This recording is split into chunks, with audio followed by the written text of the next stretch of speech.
Hello and welcome to the final day of Easy 2021. And my name is Ezra and I'm part of the team here in Explain Apologetics. And on behalf of the team, we just want to thank you for being here. And surely it's another exciting day with a special debate on whether Jesus has fulfilled the Old Testament prophecies. Now, before we move further with the debate, I just want to give out some ground rules for us. And first, we request that you mute your audios throughout the session. And second, if you have any question for any of our debaters, you can log on to Slido. And the link to Slido is on the chat box and you can address your questions by addressing a particular debater by their first name along with your questions. And I will be taking them for the Q&A session at the end of this night. Third, please take note that our sessions will be recorded. And if you want to have the recordings, you can request from the team, but we kindly ask that you do not share it around or in the public, as our recordings are only for the exclusive use of those who paid for this conference. Fourth, be graceful, be respectful in all interactions. We welcome any questions in regards to whatever topic that has been addressed. And we understand that by nature, some questions may be offensive, but we kindly ask that you conduct yourself with grace and humility. And last but not least, if you have any questions or suggestions for the team, you can always come to me or the Explain Apologetics team. And you can always write to us at explainapologetics@gmail.com. I repeat, write to us at explainapologetics@gmail.com. And once again, if you just made it here, on behalf of my team in Explain Apologetics, welcome to the final day of Easy 2021. We have a special debate on whether Jesus has fulfilled the Old Testament prophecies. And I would like to introduce the debaters. And first, we have Dr. Jonathan McLatchie, who is a Christian scholar, international speaker, and debater. He holds a bachelor's degree in forensic biology, a master's degree in evolutionary biology, a second master's degree in medical and molecular bioscience, and a PhD in evolutionary biology. And currently, Jonathan is an assistant professor of biology at Sattler College in Boston in Massachusetts. He's also working on his Master of Arts in Biblical Studies at Southern Evangelical Seminary. And Jonathan has been interviewed on podcasts and radio shows, including Unbelievable with Justin Briley on Premier Christian Radio, Line of Fire Radio by Bishop Robert Barron, The 1 Minute Apologist Show, and many others. And Jonathan has spoken internationally in Europe, North America, and South Africa, promoting an intelligent, reflective, and evidence-based Christian faith. And against Dr. Jonathan would be TJump, who runs a YouTube channel where he debates professors, philosophers, and theologians about the reasons to believe in God. He wrote an epistemology and model morality, which he uses as a basis for his arguments in his debates with many of the most prominent academics in apologetics, ranging from cosmology, history, biology, psychology, philosophy, and many other fields. So Dr. Jonathan McLatchie will be facing against TJump, and this debate will be moderated by Brendan Lowe, who is a second-year law student in the University of Cambridge, who is also an apologist, enthusiast, aspiring legal academic, and a proud Malaysian. Now, I may pass this time to the moderator. Over to you, Brendan. Hey everyone, as Ezra introduced, my name is Brendan and I'll be the moderator for today. And I'll just start by explaining the format of the meeting, of the debate. So here it goes. The format of the meeting has 5 sections, namely opening, a rebuttal, cross-examination, conclusion, and a Q&A. I will be providing an explanation for each section when we reach the relevant section. For now, I will start by explaining how the timing works. Each side will have 20 minutes for the opening, 15 minutes rebuttal, cross-examination 15 minutes as well, 8 minutes for the conclusion, and we'll end with the Q&A for the remaining time up until 10:55 p.m. Malaysian time. each debater in the team would be using all the time as they wish, but of course may end earlier if they like to. As for the timing, I will provide some indicators whenever the time is up, namely at 1 minute and when we have run out of time. I'll be using two devices to indicate this time, namely a bell and a visual aid that looks like this. 1 minute and time's up. So I'll ring the bell once like this when there's a minute left, and twice when we're out of time. When I ring the bell the second time, it will be highly appreciated if both debaters would stop speaking at the time. And so wisely, it would be good to start wrapping up your arguments once you hear the first bell. I'm going to have to be rather strict on time in the interest of the debate flowing smoothly. But I hope that the points not managed to be raised in the particular section would be able to be raised in a later section. Also, I would apologize in advance if either the sound of the bell is not picked up or you're unable to see the sign. I will do my best to make sure they are both heard. However, if the bell is not heard, or if the if the sign is not seen, we will need to move along as though the sound had been heard or the indicator had been showed, in the interest of the debate moving along smoothly. Before I will go into the specific sections of the opening, just want to check, does any of the debaters have any questions? All right, I will explain the opening in brief, and then I will hand it over to the debaters, firstly with Dr. McLatchie and then TJump. Okay. Yeah, so without further ado, I'll pass the time to Dr. McLatchie, and your timing starts on your first word.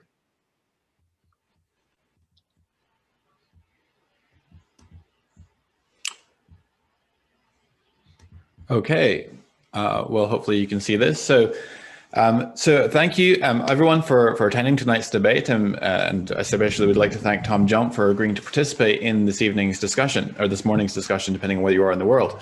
So the question that was before us today is, did Jesus fulfill prophecy?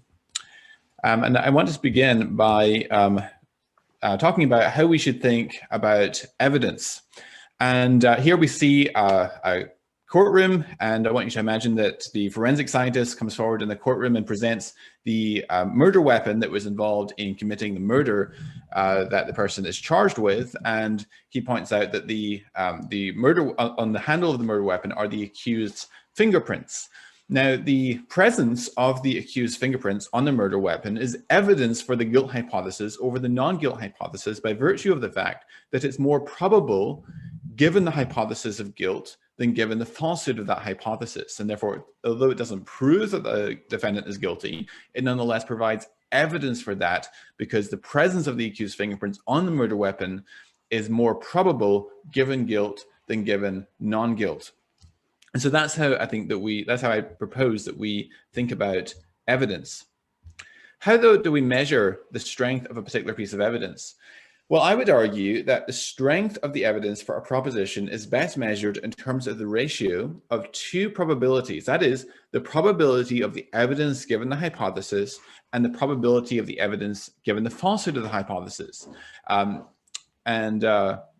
So that ratio may be top heavy, in which case E favors H.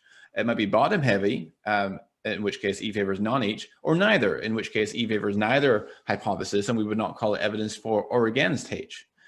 Note that the probability of the evidence given your hypothesis does not need to be high for the data to count as evidence in favor of your hypothesis. Rather, the probability of the evidence only needs to be higher on the truth of the hypothesis than on its falsehood. Let me talk a little bit about cumulative cases and how these work in probability theory. Suppose that the probability of a piece of evidence, we'll call it E1, given the hypothesis is 0.2, but the probability of that same evidence given the falsehood of the hypothesis is 0.04. then the ratio of that probability of that evidence given the hypothesis against the probability of that same evidence given the falsity of the hypothesis has the value of 5 to 1, or just 5. That is a likelihood ratio that measures and quantifies the strength of that particular piece of evidence. 5 such pieces would yield a cumulative ratio of 3,125 to 1. If the initial ratio were 2 to 1, 10 pieces of independent evidence would have a cumulative power of more than 1,000 to 1. Thus, small pieces of evidence, no single piece by itself of very great weight, can combine to create a massive cumulative case. And so if there are multiple pieces of independent evidence, their power accumulates exponentially. Now, let me give you a little introduction to Bayes' theorem. This is the likelihood form of Bayes, the odds form of Bayes' theorem. And don't freak out by the math equation. I'll try and explain it clearly. So here on the left, we have the posterior probability, the probability of the hypothesis given the evidence against the probability that the falsity of the hypothesis given the same evidence. So this is expressed as a likelihood ratio. That is equal to what's known as the prior probability, which is the probability of the hypothesis just given the background information, and the multiplied by the probability of the evidence given the hypothesis against the probability of that same evidence given the falsity of the hypothesis. So, so this is the equation that's used in developing cumulative cases. So translated, it basically states again that the posterior probability of your hypothesis H given the available evidence E is equal to the prior probability, which is defined as intrinsic plausibility of the hypothesis being true, expressed as a ratio multiplied by the ratio of the evidence given the hypothesis against the probability of the evidence given the falsity of the hypothesis. Now, an important consideration here is that the probability of the correctness of my interpretation of a prophetic text does not need to be close to 1 in order for a prophecy to have evidential value. So, for instance, if we have a prophecy that so let's say that we have an event which has a 1 in 1,000 probability of happening on the background information. But let's suppose that that we are only 10% confident that our interpretation of that particular prophetic text is true. Then that still yields a likelihood ratio of 100 to 1, or a Bayes factor of 100.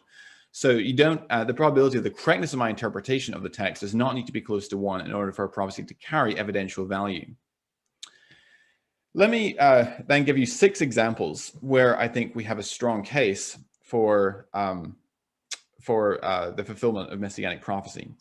So let's start with Jesus' death at the time of Passover. So in 1 Corinthians 5, verse 7, Paul says, Christ, our Passover lamb, has been sacrificed. And a common theme throughout the New Testament is that Jesus is the fulfillment of the Passover lamb. During the Exodus from Egypt, the Israelites smeared the blood of a lamb on their doorposts, and that was the signal for the angel of death to pass over those homes and spare the life of the firstborn of those households.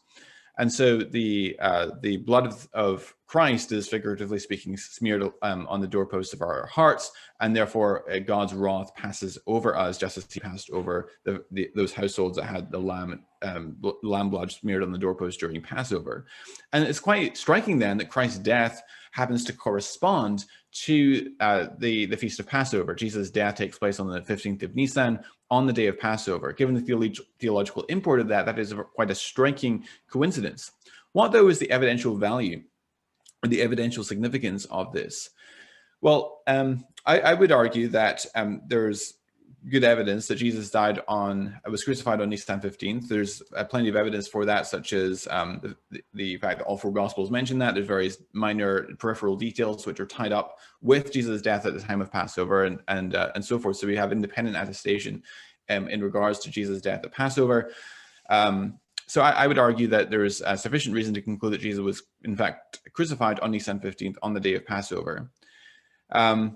Now, given the theological import of Jesus' death on the day of Passover, this is a striking coincidence which appears to be at least somewhat more probable given Jesus' messianic identity than on the falsehood of that hypothesis. So I'm just going to assign what I consider to be a conservative Bayes factor of 10 for this correspondence. So that means that it's 10 times more probable given the hypothesis of Christianity than given its falsehood.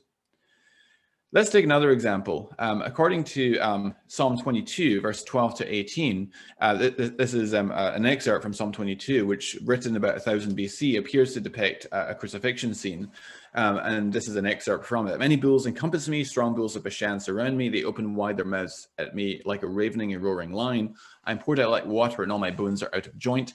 My heart is like wax, it is melted within my breast. My strength is dried up like a potsherd, and my tongue sticks to my jaws. You lay me in the dust of death, for dogs encompass me. A company of evildoers encircles me. They have pierced my hands and feet.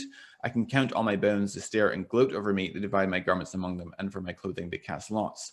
Now, many scholars have noted that there are various features of this scene in Psalm 22, which bear striking resemblance to a crucifixion scene. For example, the dislocation of bones, heart failure, lack of strength, dehydration, the piercing of the hands and feet are all apt descriptions of a crucifixion scene, not to mention the dividing of his garments and the casting of lots.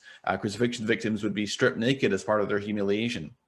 And this execution also appears to be public, since people stare and gloat over him. There's also various clues that this is indeed a messianic text. For example, Psalm 22, verse 6 says, but I am a worm, not a man, scorned by mankind, despised by the people, which parallels Isaiah's language in Isaiah 53:3, speaking about the Messiah. He was despised and rejected by men, a man of sorrows and acquainted with grief, and as one from whom men hide their faces. He was despised, and we esteemed him not. So in a paper published in Philosophia Christi, which is a philosophical journal, my colleague, Dr. Lady McGrew, argues that that it's generous to estimate as 1 in 1,000 the probability that Jesus would be crucified based simply on his being a Palestinian Jewish male teacher who was born and died at approximately the time that he did. Happy to talk about how she arrives at that number if desired, but let's just take that, that value that she offers. Well, let's assume that our confidence that Psalm 22 is messianic and describes a crucifixion scene is as low as 10%, so 0.1. I think it's a very plausible postulation that it is indeed messianic. Well, a conservative estimate for the probability of the crucifixion, according to Dr. McGrew, is approximately 1 in 1,000. This yields a base factor then of 100. So far then, our cumulative base factor, based on the two pieces of evidence that we've considered, is 10 times 100, or 1,000. Let's take a third example, Jesus' birth in Bethlehem. This is in Micah chapter 5 and verse 2. But you, O Bethlehem, Ephrathah, who are too little to be among the clans of Judah, from you shall come forth for me one who is to be ruler in Israel, whose coming forth is from of old, from ancient days. And of course, I think there's good evidence that Jesus was born in Bethlehem. So what's the evidential significance of this? Well, to be conservative, I will assign a base factor for Jesus' birth in Bethlehem to 1,000. This is a generous base factor, since clearly much less than 1 out of every 1,000 individuals that have been born since the time of Micah have been born in Bethlehem. And the probability of Jesus, in fact, being born in Bethlehem on the hypothesis that he is indeed the Messiah, based on the prophecy of Micah 5, verse 2, is very high, approaching 1. The conservativeness of the base factor reflects also our lack of certainty regarding Jesus' place of birth, since I believe it is significantly more likely than not that Jesus was in fact born in Bethlehem. This seems a reasonable base factor to me. So far then, our cumulative base factor is 10 multiplied by 100 multiplied by 1,000, which is 1 million. Another example is the spread of Christianity. Isaiah 49 verse 6, speaking of the Messiah, says, he said, it is too light a thing that you should be my servant to raise up the tribes of Jacob and to bring back the preserved of Israel. I will make you as a light for the nations, that my salvation may reach to the ends of the earth. Furthermore, Jesus himself in Matthew 24 verse 14 says, this gospel of the kingdom will be proclaimed throughout the whole world as a testimony to all nations, and then the end will come. So therefore, on the hypothesis that a given individual is the promised Messiah, the probability that they would bring representatives of all nations of the world to worship the God of Israel is approximately equal to 1. Whereas on the hypothesis that Jesus is not the Messiah, the probability is vanishingly small. In all history, only Jesus has accomplished this feat. So I will assign a conservative base factor of 100 for that particular fulfillment. So at this point then, our cumulative base factor is 10 multiplied by 100 multiplied by 1,000 multiplied by 100, which is 100 million. Another example is that Jesus was Jewish. So in Deuteronomy chapter 18, verse 15, we read Moses speaking to the people, "The Lord your God will raise up for you a prophet like me from among you, from your brothers. It is to him you shall listen." And of course, Jesus is Jewish, which fulfills that prophecy. So the Jewish population of the world in the first century has been estimated to be around 4.2 million, although this figure is probably excessive. And estimates for the total world population in the first century range between 150 and 330 million. So I'll take the most conservative figure of 150 million, which yields a probability of being Jewish of 0.028. That yields a base factor of around 35.7. However, for the purpose of my analysis, I will assume a base factor of only 10. Thus, our cumulative base factor thus far is 10 times 100 times 1,000 times 100 times 10, which is 1 billion. Sixth example is the destruction of the Jewish temple. This is from Daniel chapter 9, 24 through 26, which speaking is concerning the Messiah. I'm happy to defend that this is indeed messianic. It says 70 weeks are decreed about your people and your holy city to finish the transgression, to put an end to sin, to atone for iniquity, to bring in everlasting righteousness, to seal both vision and prophet, and to anoint the most holy place. Know therefore and understand that from the going out of the word to restore and build Jerusalem, to the coming of an anointed one, or Mashiach, a prince, there should be 7 weeks. Then for 62 weeks, it should be built again with squares and moats, but in a troubled time. And after the 62 weeks, an anointed one, Mashiach, Messiah, shall be cut off and shall have nothing. And the people of the prince who shall come will destroy the city and the sanctuary. That this text is messianic is supported from the reference to the timetable of 70 weeks, or 77, as it's often translated, being decreed for the purpose of finishing transgression, putting an end to sin, atonement for iniquity, bringing in everlasting righteousness, sealing both vision and prophet, and anointing a most holy place. Those are features usually associated in Scripture with the messianic mission. Following the cutting off, which is an idiom for killing, of the anointed one in verse 26, Daniel indicates that a ruler shall come and destroy the city and sanctuary. The fact that the city and temple were destroyed within only a generation of Jesus' death is thus of evidential value. And of course, this is something that Jesus himself predicted as well. And so in Mark 13, verse 1 and 2, it says, as he came out of the temple, one of his disciples said to him, "Look, teacher, what wonderful stones and what wonderful buildings." And Jesus said to him, "Do you see these great buildings? There will not be left here one stone upon another that will not be thrown down." And in fact, this is fulfilled very literally, because while the temple burned, the gold that covered the east wall was melted into the cracks of the stones in the pavement. In order to get at the precious metal, the Romans tore the temple and the paving apart, stone by stone. So when Jesus said that not a single stone will be left stacked, this is not an exaggeration. So what's the evidential significance, though, of this? So to be conservative, I will assign a base factor for this fulfillment of only 10.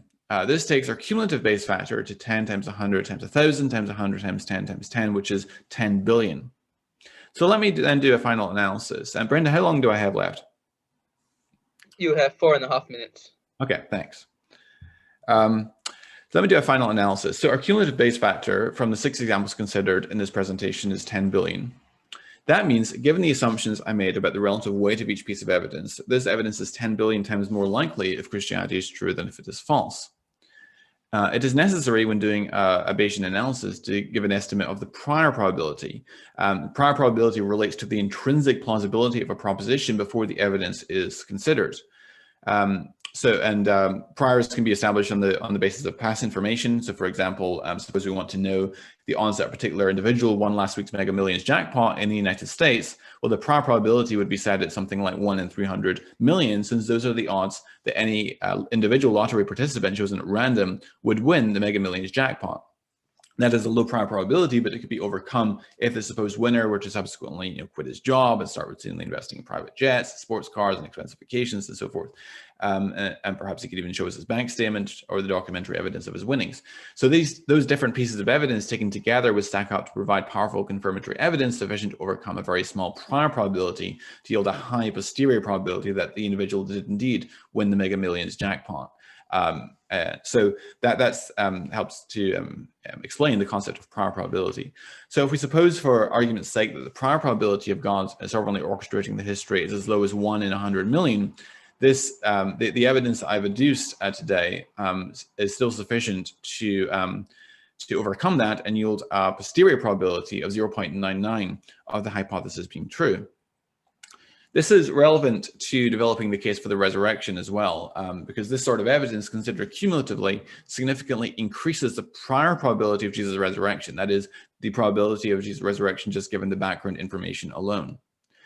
And the evidence, of course, for the resurrection also significantly, in turn, increases the prior probability of Jesus being the Messiah and therefore of his fulfillment of prophecy. And so it works both ways. The case from Jesus' fulfillment of messianic prophecy increases significantly the prior probability of the resurrection, and the evidence bearing on the resurrection increases significantly the prior probability of the fulfillment of messianic prophecy. So I will close with that and pass over to TJump. Thank you for your attention. All right, thanks, Dr. McLatchie. Tom, it's the same thing, 20 minutes. I'll start the timer on your first word. Thanks, guys. Thanks, McLatchie, for coming up to debate. Thanks for hosting this. I appreciate the opportunity to talk with you guys again. So to start my introduction, prophecy would be great evidence. Prophecy is just like science. It's a novel testable prediction where you're saying that you can tell us something about the future before we know it. A model that is able to accurately tell us these things is good evidence that the model corresponds to reality, but there are a few requirements. For something to qualify as a prophecy, it needs to be asserted as a prophecy. If someone doesn't actually claim this is an event that will happen in the future, then it's just a bunch of vague sounding prose that may happen to correspond to the future. This is not a prediction. This is foreshadowing. You can find this in every single book ever written. You just look in the past for any kind of vague analogy that seems to look like your preferred protagonist, and you can find connections with literally anything. It's very easy. This is not a prediction or a prophecy. It's just foreshadowing. To describe future events, you need to be able to identify this as a future event. If you don't do it, it's just listing a whole bunch of things, and you can cherry pick the ones that fit your case while ignoring the failures, which skews the statistics. In order to accurately calculate the probability of any given event actually being a prophecy, you would have to also include all of the failures. So if this event, which is not claimed to be a future event, is included as a prophecy, well, then you'd have to include all events that were not claimed to be futures events as prophecies as well, and then add those into the probability, which would say that given X number of random statements that don't claim to be future events, what is the likelihood I'll be able to find one that may correspond to a story in the future? And the probability is actually extremely high, which means if the event isn't literally claimed this will happen in the future, the probability of some of them describing one of your protagonists is extremely high, and so none of these count as evidence whatsoever. So the first criterion, it needs to actually say this is something that will happen in the future to count as a prophecy. The second one is that it can't be something people are trying to fulfill after the fact. If you say the Messiah is going to come from a city, then anyone who wants to be the Messiah, or you want to be the Messiah, you're going to say is from that city, whether they are or not. If you can't prove the lineage or the genetic composition of the person to actually show they were from that place, then pretty much everyone can just claim they're from there if they want to be the Messiah. And so it's not a prophecy. It's just making a goal for people to fulfill that they already want to fulfill. And so you're going to get a lot of claims that people were from that location. The third criteria is that it must be precise. It has to be very specific. It has to say something that can't be interpreted in a million different ways, because if it can be interpreted in a million different ways, that's equivalent to making a million different predictions. And you're simply cherry picking the one that fits your conclusion while ignoring the rest. So if the statement can be interpreted in a million different ways, you have to include all of the failed interpretations as evidence against your hypothesis. So just like the example before, if you were only selecting the one interpretation that happens to fit your story while discounting all of the other equally valid interpretations, that's just cherry picking the one that you want to fit your example. Next criteria is that it must be a novel and unexpected. Predicting that a city will fall in a Roman Empire, which is a warring state, is not novel. It's like predicting the sun will rise tomorrow. It's amazing prediction. I can predict the sun will rise tomorrow, and I'll be right every single day for hopefully many, many years. But that doesn't mean that I'm the son of a god. It just means that I can predict things that everyone already knows because it's already known. In order for a prediction to count as a prediction, it has to predict something new, something novel that we don't know yet.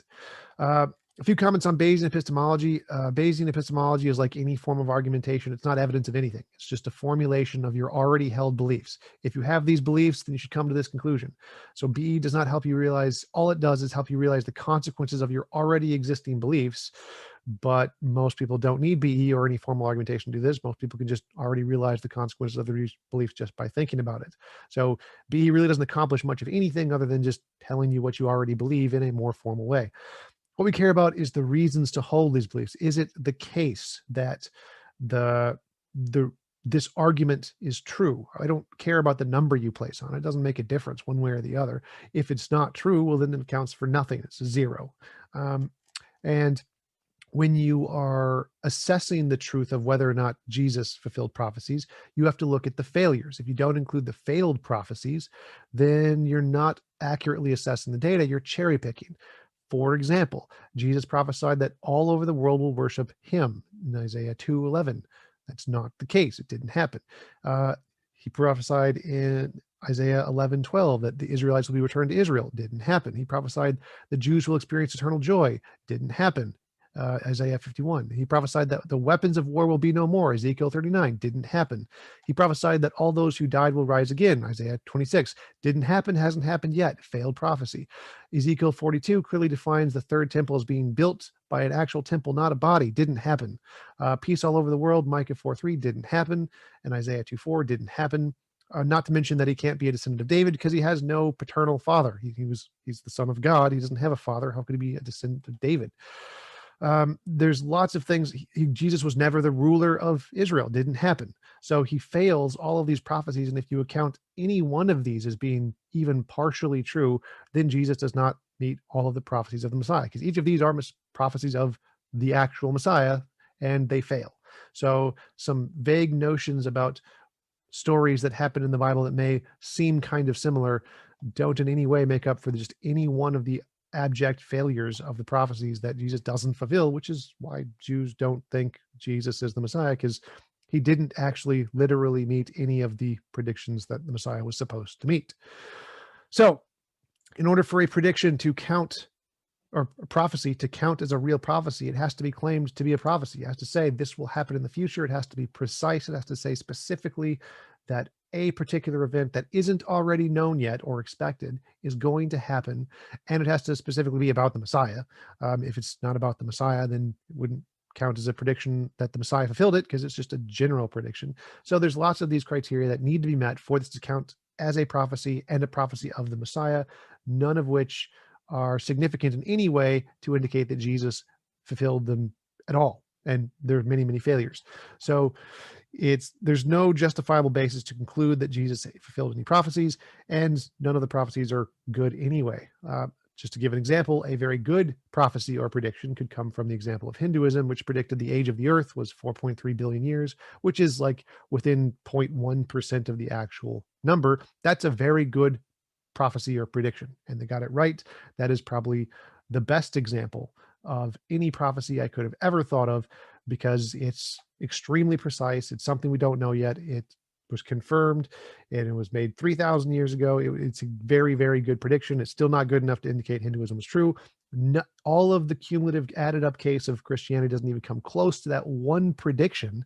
And so obviously it doesn't count as evidence that Jesus was true.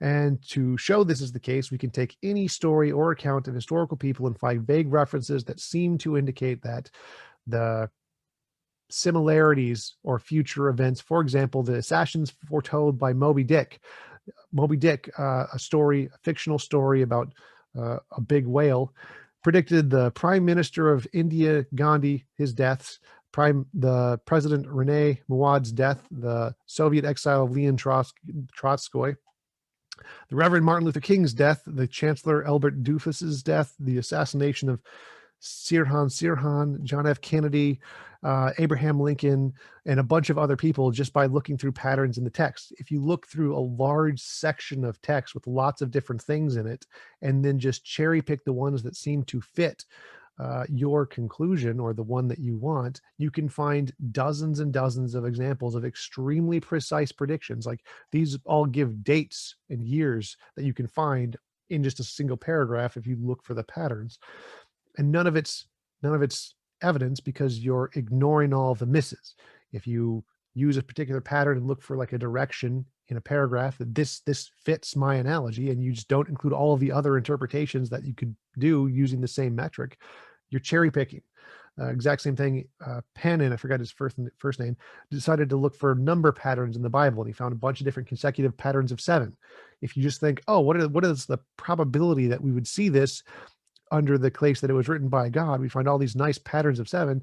Well, it's really easy to explain that. What's the pattern that would happen by random jumble mess? Well, very low. So by Jonathan McLatchie's standard, all of these examples would be evidence that Moby Dick can predict the future and that there's a bunch of patterns of 7s in the Bible, which is false. It's just basic mathematics that none of these actually account for any evidence whatsoever because you're discounting all of the misses, which far outweigh any of the positives. And you would expect that in the noise, you would get some hits just by a bunch of random combinations of numerical assessment. So none of this accounts as in any way evidence until you have a passage or find some kind of Old Testament document that says Jesus, who was born in this year and died in this year, who was crucified by Pontius Pilate, and et cetera, et cetera.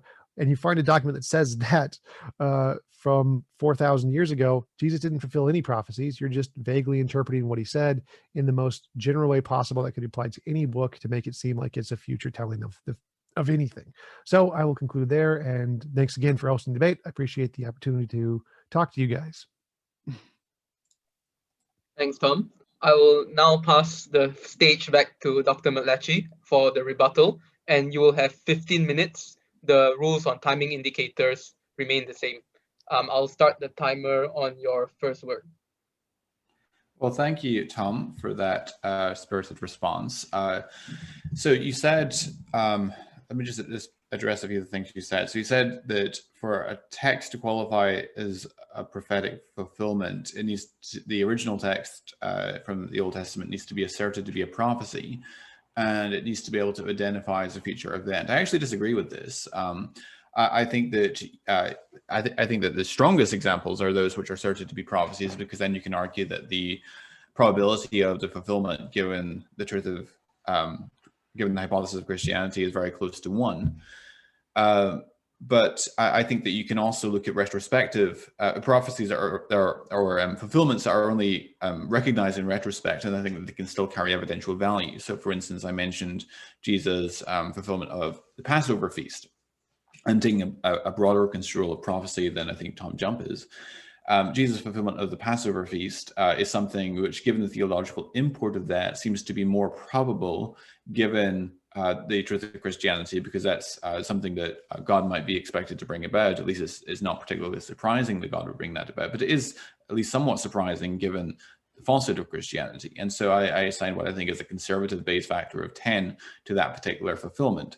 So it carries evidential value. Of course, it's nowhere near sufficient on its own to warrant belief in Christianity, but I think it still nonetheless carries evidential value.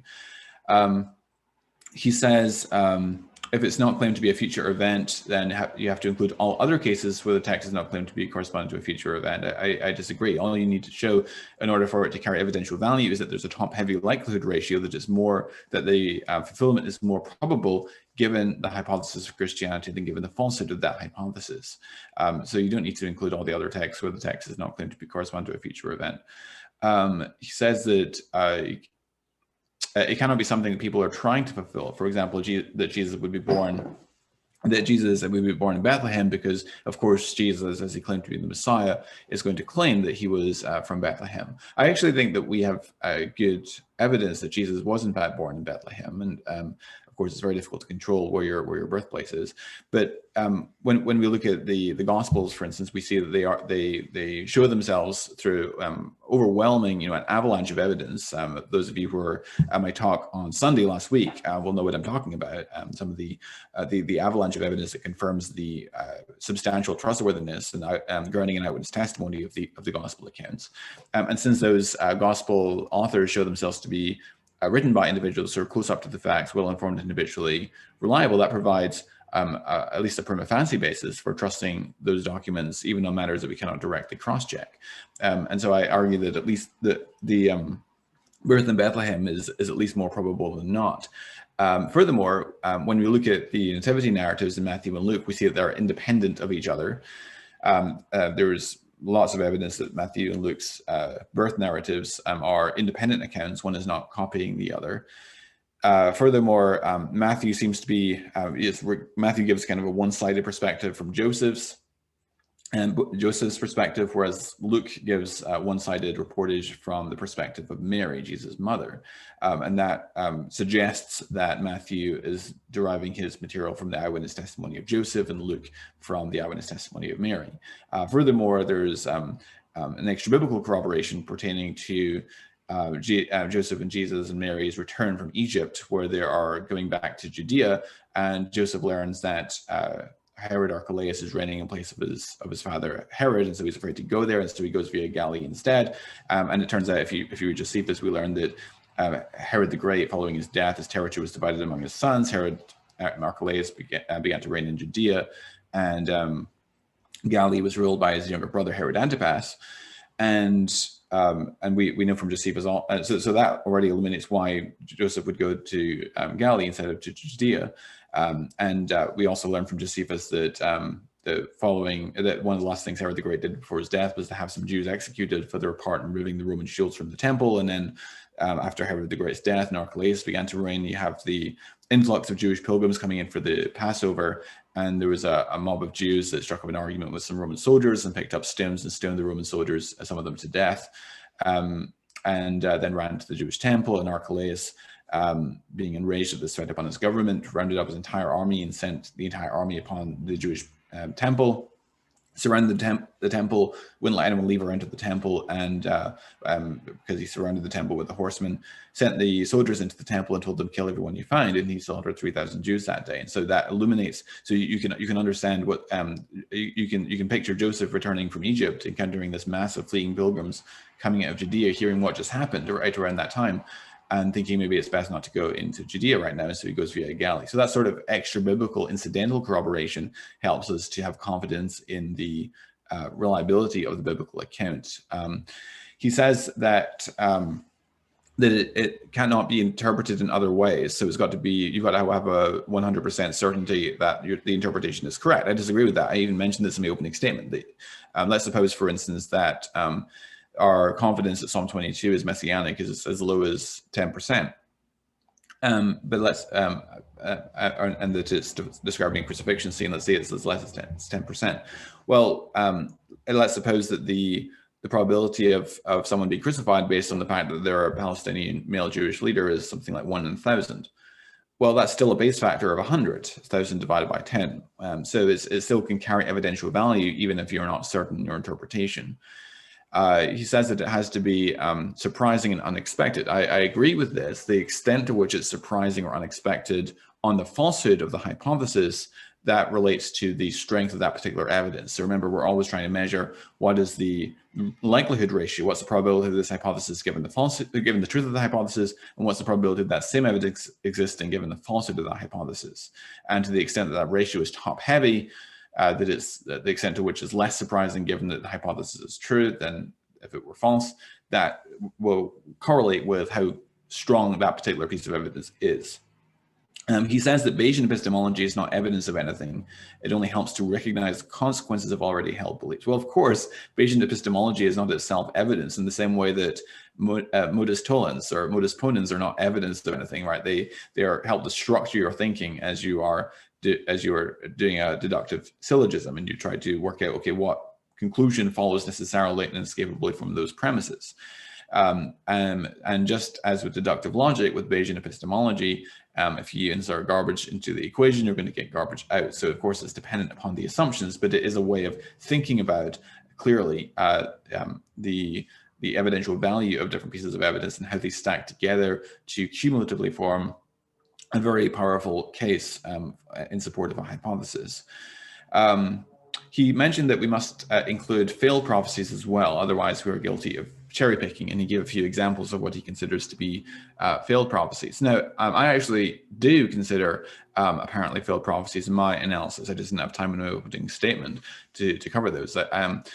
But I would argue that there is an epistemic quantitative asymmetry in regards to the evidential value of fulfilled prophecies and the evidential value of apparently failed ones.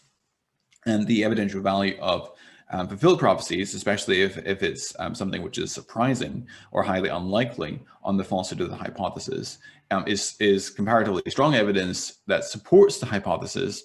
But but apparently failed prophecies, when there are alternative interpretations available, that is only weak evidence that tends to disconfirm the thesis. And actually, I have an article on my website, if you're interested in checking this out, where I actually walk through this mathematically and show that the piece for piece specific fulfilled prophecies are more of greater evidential value in confirming Christianity than apparently failed prophecies are in disconfirming it. So happy to go into more detail on that if required, but I'll stop there and yield the rest of my time. Thanks for your attention. Thanks, Dr. McLatchie. And now 15 minutes to you, Tom, for the rebuttal. I'll start the time on your first word. Sure. So some of the things Jonathan mentioned as his prophecies were that Jesus was the Passover lamb. There is no prediction that the Messiah will be the Passover lamb. It didn't happen. Jonathan is making an inference that he says, the God in the Bible did this in the past, so he kind of likes this date for some special reason. Therefore, it's reasonable to infer that he's going to do special stuff on this date in the future too. But you can do that with any of the prior actions that the God supposedly did in the past. God smited cities he didn't like, so it'd be reasonable to infer based on his past events he's going to smite the Romans after they crucified Jesus. Didn't happen. So you can say that, God, a perfect being, well, if he was a perfect being, he wouldn't drown millions of babies. You would not expect that a God would drown the world and drown millions of babies, but it happened. You can infer that based on the text of the Bible that, well, if you look at the city in the wrong way, he might turn you into salt. So that's something you would expect. You can infer about any of the different actions that God took in the past and say, well, let's just cherry pick of all these different actions, which ones I think he might do in this case. And if any one of them is true, I'm going to say that one is evidence that this God is real, because if Christianity is true and my interpretation of this passage is true, then that one event he's likely to replicate in this one instance rather than any of the thousands of other things he happened to choose to do in the past. This is cherry picking. You can go through any example in the Bible, look at all the actions God took, and infer from those that he will do future things that correspond to those actions. And since the God of the Bible is a mass murdering dictator who's literally done essentially everything, you can just pick whatever you want and assume that, well, I can just pick this particular action. God's probably going to have done it in the past, and so he's probably going to do it in the future, and you're probably going to get something. So this is just cherry picking. You're just picking random events that you think God thinks is important and then saying, well, I think he's going to do it now too. It's the exact same example I used before, where you're just looking at random examples of a bunch of stories and then picking the ones that you think fit your story and make your story look powerful. This is why it doesn't count as evidence and it's not a prophecy, because all you're doing is inferring from past stories. You cherry pick the story you like and then infer it about the future story. So that doesn't count as evidence. Psalms 22, you got to pull it up because it's rather long. Many bulls encompassed me. Didn't happen for Jesus. There were no bulls. Their mouths open wide.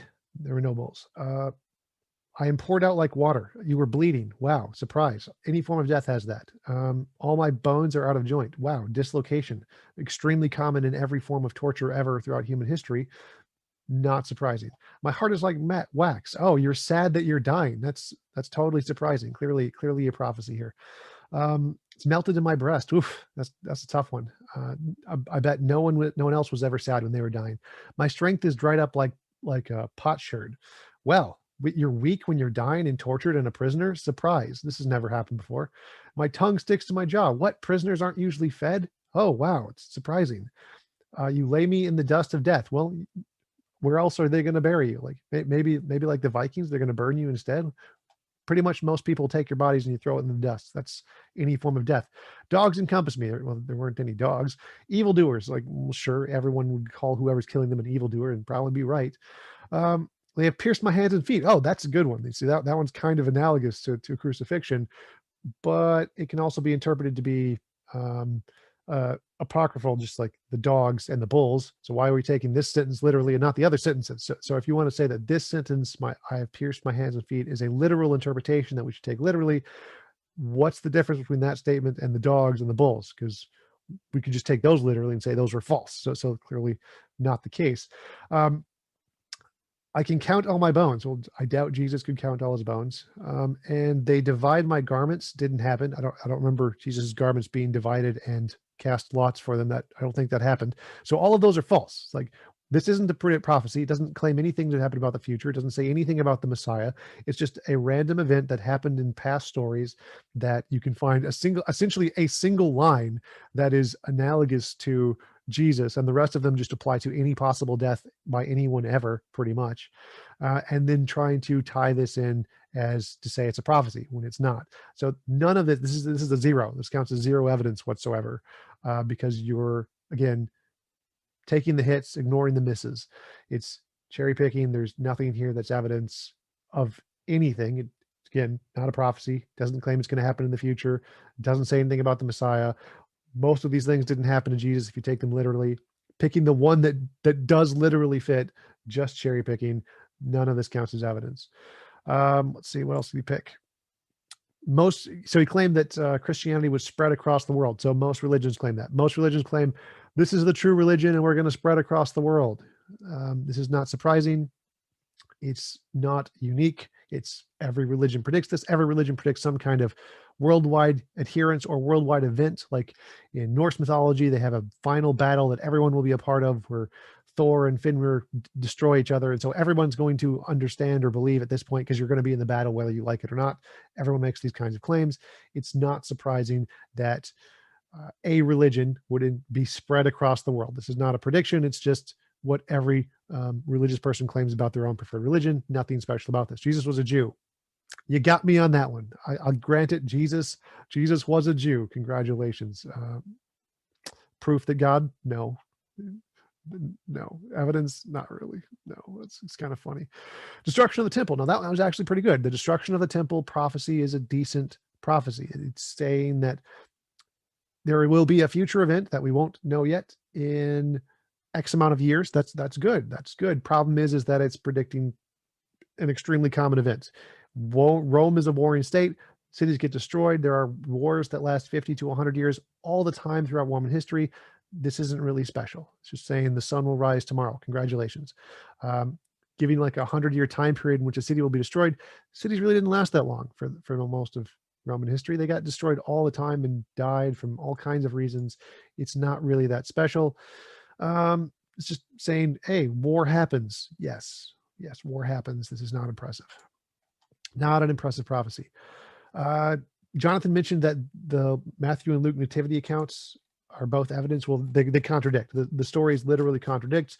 There is a good account on the Wikipedia page, if you just Google it, that shows the different accounting of the traveling between the Gospel of Luke and the Gospel according to Matthew. It shows the timeline of the events. It shows where they contradict and how they don't match up with each other to show they're actually more likely fictions, which is why most historians consider them to be fictions. Next, a surprising thing he mentioned was that successful prophecies are more important than failed prophecies. Well, if this is a perfect all-powerful being and you expect a perfect all-powerful being to know everything, then you would expect every prophecy made to be correct. If a single one is wrong, that would essentially disprove with almost absolute certainty that there is an all-powerful perfect being. So if there is a single failed prophecy in a Bible written by an all-powerful perfect being, it's debunked. That's like a 100% failure, right? That's so any successful prophecies there don't really matter, because your fundamental claim that you have an all-powerful perfect being who knows everything has been falsified.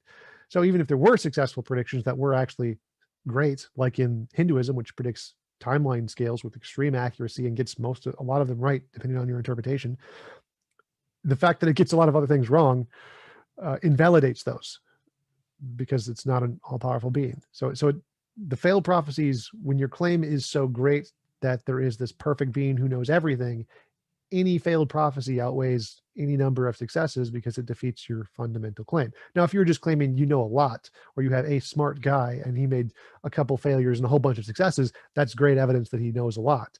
But if you're claiming he knows everything, a single failure defeats your claim. And so you have to include those prior probabilities about the claim you're making into your Bayesian epistemology analysis to realize that actually, no, a single failure kind of debunks your whole argument. And I will conclude there. Thanks, Tom. I will now move the session on to the cross-examination, and it will be 15 minutes as well, but the difference is the time will be shared, of course, by both speakers when Dr. McLatchie is questioning Tom, for example, and Tom is responding. So 15 minutes, I'll pass the time to Dr. McLatchie on your first word. You are muted. Just to clarify, I'm not saying that there are failed prophecies. I'm saying that there are ones that apparently lack a fulfillment, and there are different interpretations of those texts that are available. So to show this mathematically, so for instance, let's assume that for example, probability of the evidence given the hypothesis is 0.9, and the probability of the same evidence given the falsity of the hypothesis is 0.999. So thus our base factor is 0.9, which is equivalent to a base factor of 1.1 against inspiration. So even and making the problem harder, let's assume that the probability of the evidence given the hypothesis is 0.1, and the probability of the evidence given the falsity of the hypothesis is 0.999. Thus our base factor is 0.1, which is equivalent to a base factor of 10 against inspiration. Whereas when we're dealing with something that's highly improbable, say that it's a 1 in 1,000 event, but we're only 10% confident in our interpretation, then the base factor is 100 to 1. And so do you not see there's an epistemic quantitative asymmetry at that point? No, again, based off of the claim that you're making that there is an all-powerful, all-knowing being, it would change the priors. You would expect that every single one would be perfectly correct. And so any expectation of any failure would have such a low probability that if it occurred, the probability of an all-knowing being is essentially gone. It's zero now because one thing didn't occur that was expected to occur. So you're messing with your priors here to get wrong numbers here. You're garbage in, garbage out on your Bayesian epistemology. So let's suppose that we have, so let's just take an example. So in the case of messianic prophecy, you mentioned Isaiah 2 and other passages, Isaiah 11, that talk about world peace being established by the Messiah. That is legitimately interpreted as a future event that hasn't been fulfilled yet. Or to take a non-messianic example, it's often pointed out that in Isaiah 19, for example, it talks about the Nile drying up. And that didn't happen historically, and so therefore it's an argument from failed prophecy.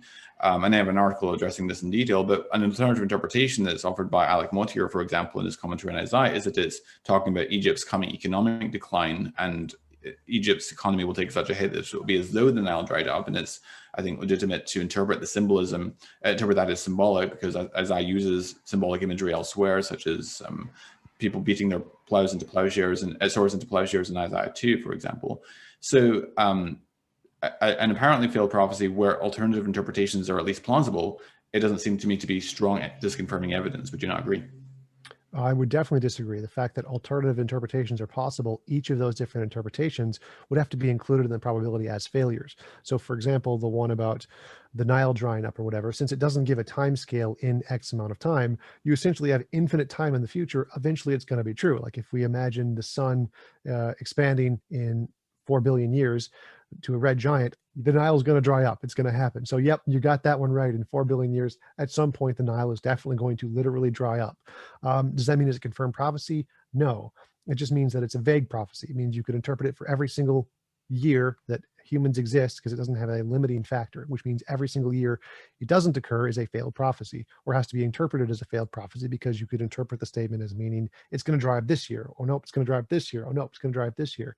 So if you make a prediction like, there is a man named Bob standing in that direction, and you look and travel in that direction and you don't see Bob. And I say, oh, no, he's still there. Just keep looking. Just keep looking.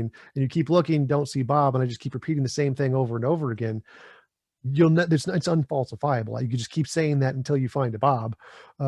So this claim, that's why prophecies need to be precise. If they don't give a precise interpretation, and I didn't say, you mentioned that we have to be absolutely certain. We don't have to be absolutely certain. It just has to be precise enough that we can infer a reasonable level of certainty about it. We don't have to be certain with 100%. So without that level of precision that it gives us some kind of a cutoff point, and it's just saying at point X in the future, a billion years from now, maybe something will happen.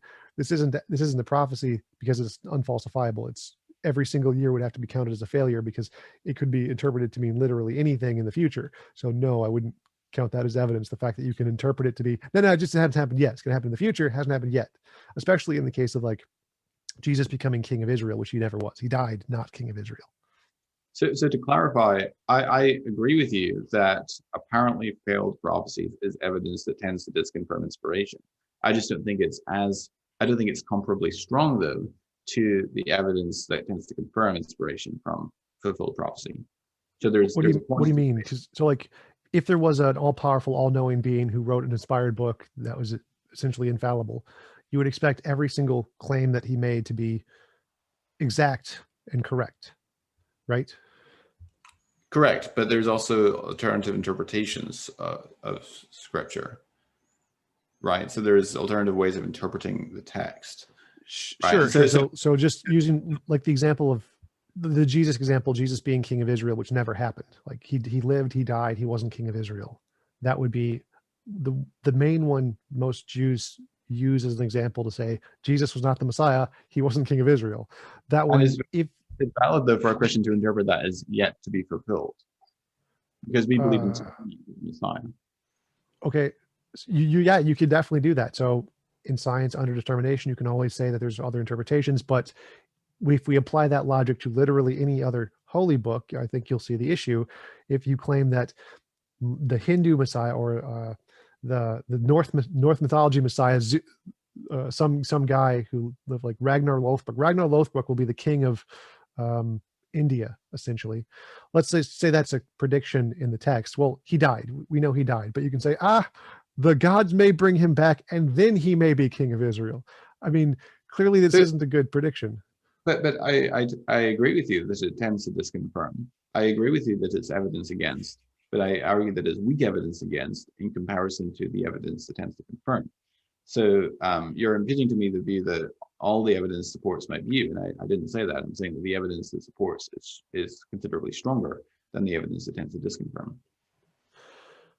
I'm not sure I'm following. So if you predict someone will be like given our current knowledge, if we predict someone's going to be king and they die, we can use a reasonable level of induction that they're dead, they're not coming back, they didn't get to be king, this was false. Now, of course, you can ad hoc say there's something that could bring him back to life that we have no evidence of, and say, it will be fulfilled in the future, we just haven't discovered it yet. Yes, you can do that, but the evidence that we currently have of people die and they stay dead, and the evidence of the 2,000 years Jesus has stayed dead and has not been king of Israel, is a good inductive basis to conclude this prophecy is objectively false. Now, of course, go ahead.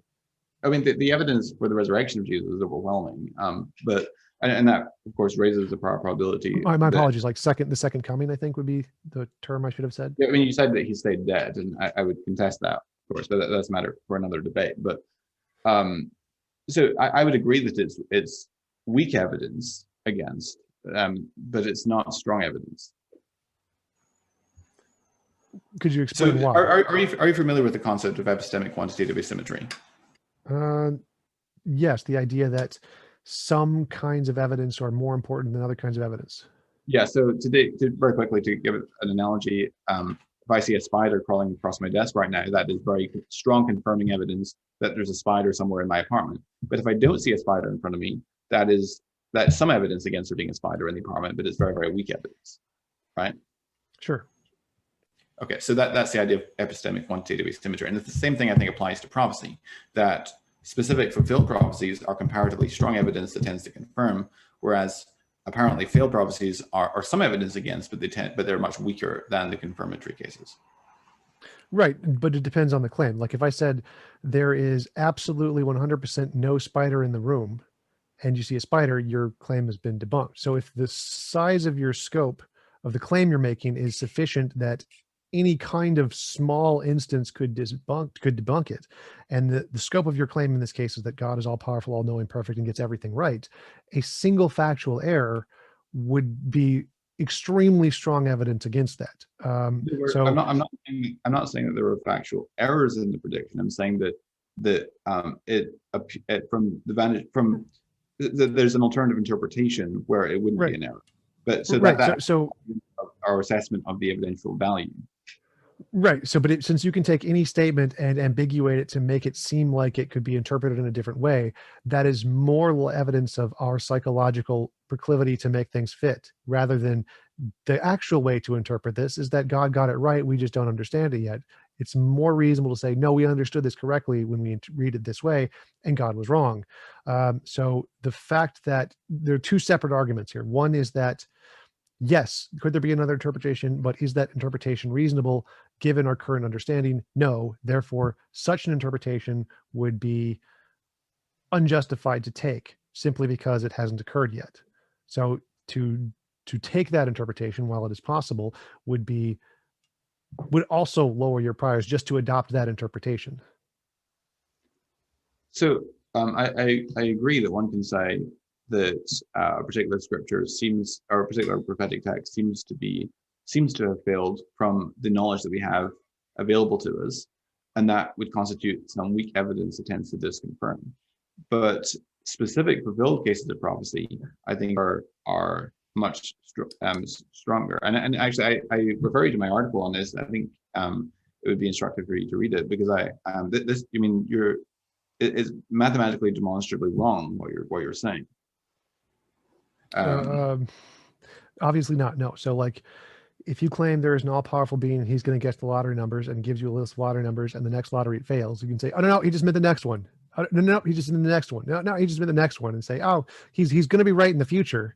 But if given that context, you can interpret it with a reasonable amount of certainty that he meant literally the next lottery thing. The numbers he gave you were to win the next lottery, and it didn't happen. Therefore, you can say, no, this guy doesn't know what he's talking about. He's wrong. You could always say, no, he does know what he's talking about. He just meant a future one, not the next one, the one after the next one, or the one after the next one. But that isn't reasonable. Anyone who adopts that argument will be considered crazy. Like, no, the reasonable interpretation here is that he got the thing wrong. And the same thing would apply to the prophecies in the Bible. There's an all-powerful being who says, I will be the ruler of Israel, or I will come back. Like, forget what the quote is, where Jesus says, I will come back within your generation of some kind, and he doesn't come back for 2,000 years. It's exactly the same as the guy who said, I'm going to predict the lottery numbers, and you inferring that he means one of the ones in the next 1,000 years that come is going to be the number he predicted. No, it's the evidence is against him. He's wrong. He got it wrong. I mean, in the case of Matthew 24, which you alluded to, I mean, you're familiar with alternative interpretations of that text, which I think are quite plausible. That he actually appears to be setting up the disciples for a long wait. He says there will be wars, rumors of wars, earthquakes, and famines, but these are not the signs of the end. Do not be alarmed. And he describes the signs that will be the time of the end, and says this generation will not pass away until these things are fulfilled, which can plausibly be interpreted to mean that the generation that observes those signs. So again, this illustrates what I'm saying, that does constitute some evidence that tends to disconfirm, but it's only weak evidence because of the availability of alternative interpretations, especially if we have lots of cases of specific fulfillments, which constitute much stronger evidence piece for piece, at least comparatively speaking. Again, I would just repeat what I've said before. I think that I've already debunked that sufficiently. Well, I think I've already debunked what you said. I mean, you're just mathematically wrong. I mean, this is easily demonstrable. Garbage in, garbage out. Okay. I think you're maybe misinterpreting what I'm saying. So I'm not saying that there actually are cases of failed prophecy and that is only weak evidence. I'm saying that there can be cases where there's an apparently failed prophecy but has alternative interpretations, and that is only weak evidence against, not strong evidence against. Well, so I'm saying any failed test, like if a scientific experiment made a prediction that, like the Michelson-Morley experiment, that if we measure the speed of light and going in different directions, we should be able to see differences in speed because of the ether or whatever. And we didn't detect that. We could say, I don't know, we have an alternative interpretation. That's not right. The ether is still there. there's just some funny thing going on. Aliens are messing with our device, and therefore we're not wrong, and that doesn't disprove the ether. Like any scientific experiment, you can do this for and make up ad hoc explanations of why their prophecy doesn't fail, which is why we require precise predictions that can't be interpreted in lots of different ways. Ad hocness is not always bad. You realize that, right? Nope. I think it's pretty much always bad.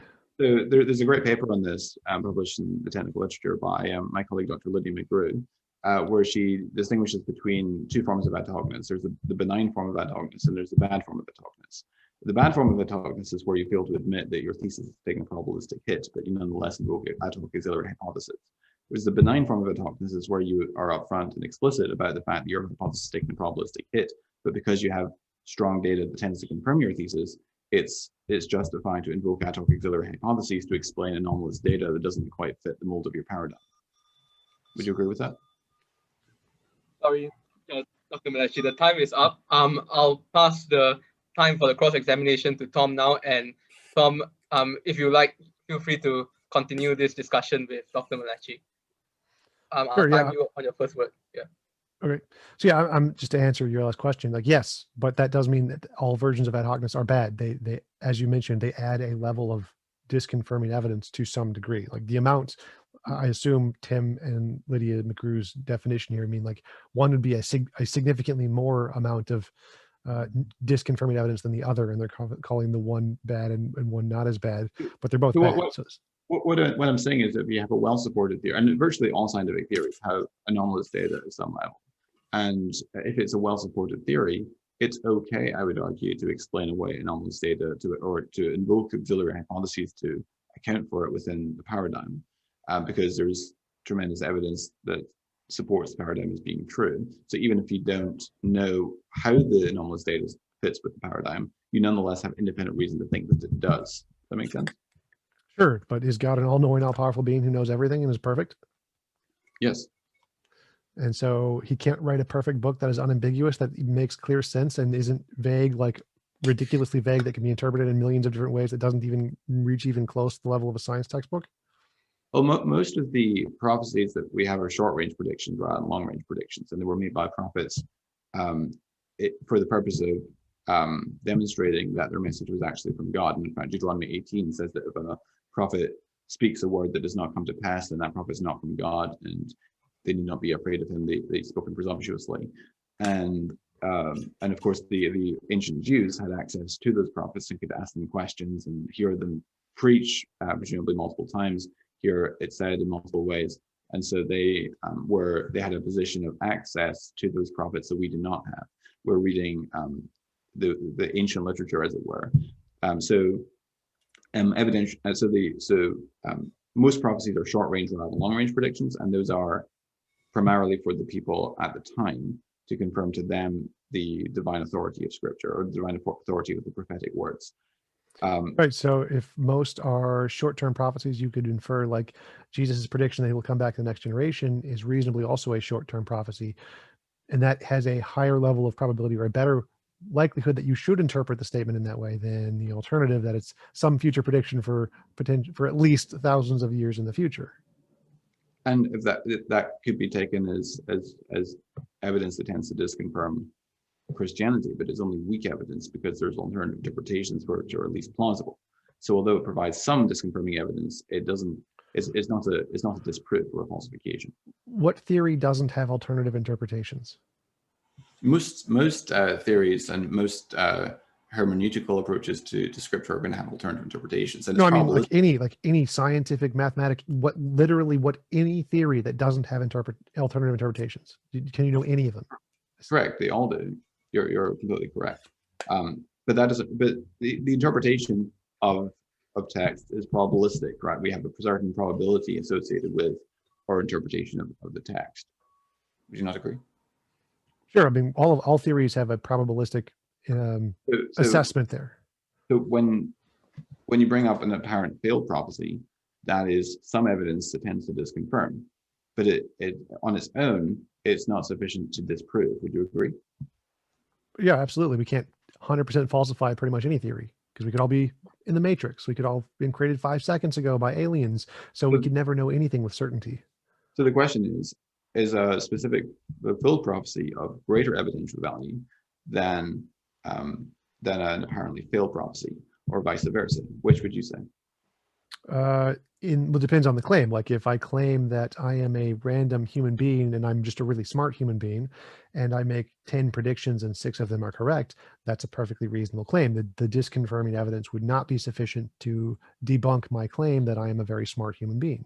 But if I claim I'm an all-knowing, all-perfect, all-powerful being, then anything I claim should come true with absolute, unambiguous success every single time, the way that the vast majority of essentially the people I'm telling it to are interpreting it. So if I'm an all-powerful, all-knowing being, and I know how most humans are going to interpret this statement, and I present this statement, then the way most humans should interpret it should be the way it happens. Because if it doesn't, and we're just saying, no, it's the way that other people in the future are going to interpret it, but no one literally at the time interprets it this way, probably a failed prophecy from an all-knowing being, not all-knowing being.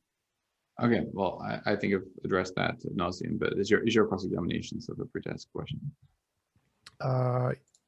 Yeah, so you admit that every theory has alternative possibilities, and the important point is what's stronger, the confirming or the disconfirming evidence. The confirming evidence you presented was an analogy between the Passover and Jesus, which isn't a prophecy.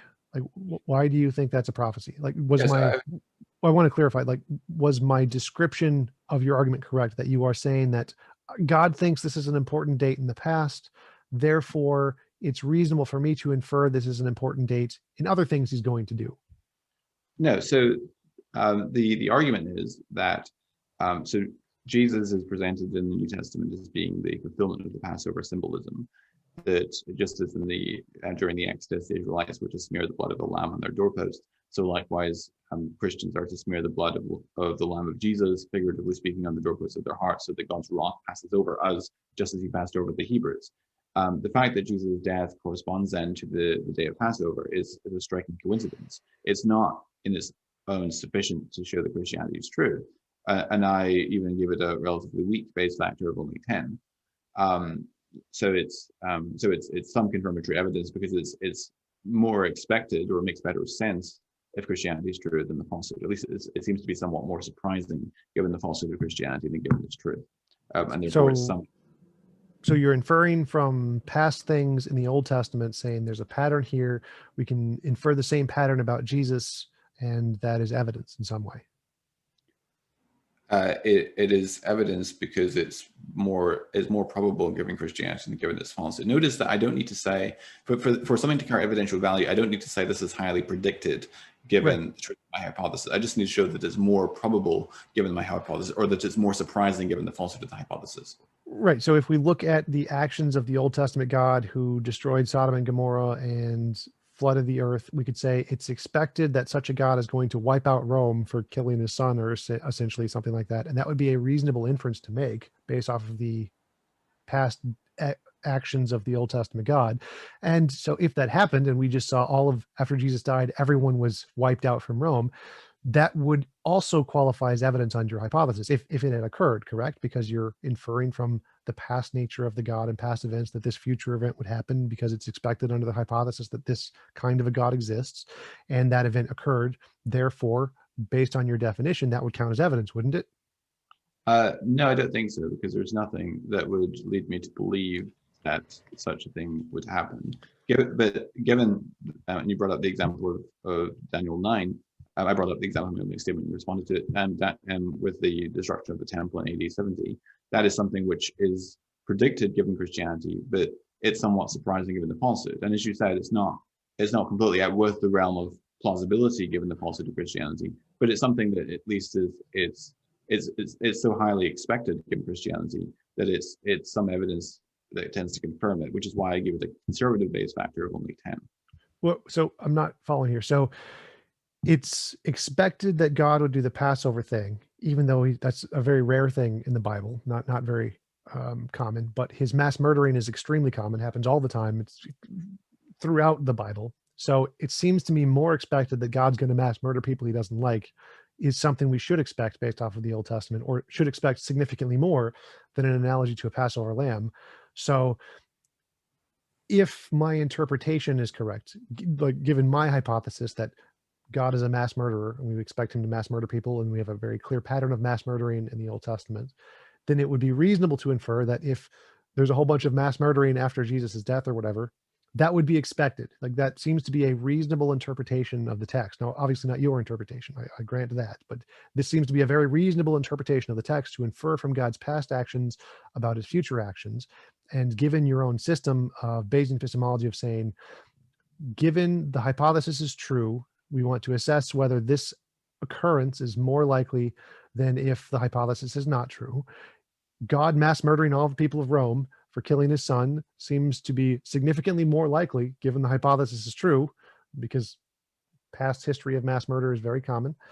Therefore, if it occurred, that would count as evidence too, wouldn't it?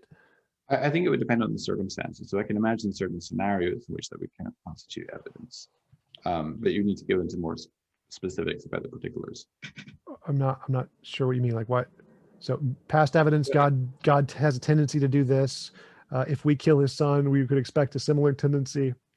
The tendency occurs. Do you need more? I'm not sure. Like that seems like a clear pattern. It depends on the particulars of the case and how unexpected would be the circumstances given the falsehood of Christianity, and how expected are they given the truth of Christianity. But I don't like discussing hypothetical scenarios without any particulars. So I'd rather get back to discussing the evidence that we actually do have and discussing its evidential value. Well, I think that's what we're doing here. So it seems like you have cherry-picked a methodology that could work for literally anything, where you just pick a pattern of history of the Old Testament Bible. God has this pattern. I like this pattern, so I'm going to infer this pattern about this event. Therefore, it's evidence. But you could do the same thing. Like you literally need to do the same thing to the hypotheticals, because every hypothetical that can apply the exact same methodology and that you wouldn't count as evidence just demonstrates that you're cherry-picking using this methodology for the instances that indicate your case, but dismissing the ones that don't indicate your case.